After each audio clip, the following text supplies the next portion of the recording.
subscribe for my videos. So yes, and ang sinasabi po natin ngayon, kita nyo naman po yung intro. Yes, kasi nagpapakasal na si Julia Montes. Pinapatuloy na yung love story nila. Kasi po, first, girlfriend and boyfriend pa.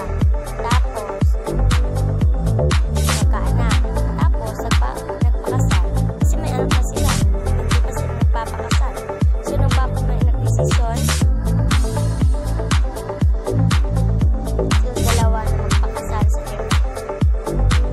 Nagpakasal na po sila. So, yun po.